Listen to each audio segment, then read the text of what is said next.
তো নমস্কার বন্ধুরা, আপনারা জানেন যে আজকে বিল্লগ্রামে যে কালী পুজো, সেই কালী পুজো উপলক্ষেই আমি চলে এসেছি। সেইখানে যে বক্সের সেট আপটি এসেছে সেইটি আপনাদের সামনে তুলে ধরবো বলে। তো চলুন দেখা চলো। নমস্কার বন্ধুরা, আমি শান্তনু। পেশায় রাজমিস্ত্রি হলো ভিডিওটা শুধুমাত্র আপনাদের ভালোবেসেই বানালাম।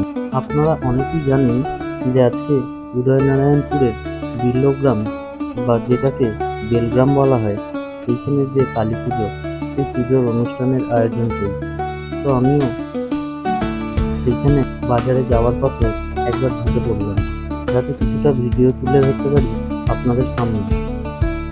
তো এইখানে যে বক্সের সেট আপটি এসেছে, সেই সেট আপটি হলো পশ্চিম মেদিনীপুরের তমলুক থেকে আসা দত্ত মিউজিক। এখানে বরাবরই দত্ত মিউজিক এসে থাকে, সেটা অনেকেই জানেন না। এখন দেখছেন যেই স্থানটিতে মায়ের পুজো হয় স্থান, তো এখানে মায়ের মন্দিরের ধোয়া মোছা করে এখানকার যে স্থানীয় যে কমিটি যারা আছে পুজোর, সেই কমিটির দাদা ভাইয়েরা তারা সব পুজোর ব্যস্ততার মধ্যেই আছেন, এবং আমিও ধীরে ধীরে আগিয়ে চললাম মন্দিরের টোটাল যে চারিপাশটা আছে সেইগুলো আপনাদের তুলে ধরার জন্য। এখন আমি আগিয়ে চললাম বক্সের দিকে, যেটা মূল আকর্ষণ।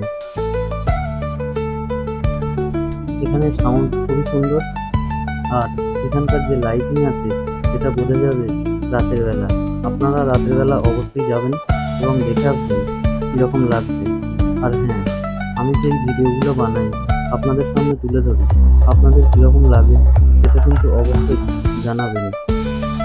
আপনাদের তুলে ধরা প্রত্যেকটি কমেন্ট আমি কিন্তু পড়ে দেখি, যেগুলো দেখার পর আমার ভিডিও বানানোর প্রতি আরও আগ্রহ বেড়ে যায়। এই যে দূরে দেখছেন জলটা, এটি হচ্ছে উদয়নারায়ণপুর থেকে সিংটির দিকে যাওয়ার পথে বাঁ হাতে পড়বে, এবং সিংটি থেকে উদয়নারায়ণপুরের দিকে যাওয়ার পথে ডান হাতে পড়বে।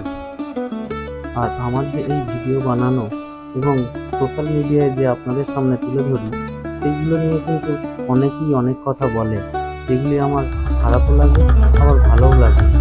ভালো লাগে এই ভেবে যে যখন তারা বলে যে এই তো একজন ব্লগার যাচ্ছে, তো আমার ভালো লাগে যে মনে হয় আমি হয়তো তার কাছে ব্লগার হতে পেরেছি, তাই সে আমার ব্লগার বলে যাচ্ছে। তো যে যাই বলুক, সকলেই ভালো থাকবেন। কমেন্টের মাধ্যমে জানাবেন যে কীরকম লাগলো আজকের ভিডিও। এই পর্যন্তই। অবশ্যই রাত্রে দেখতে আসবেন।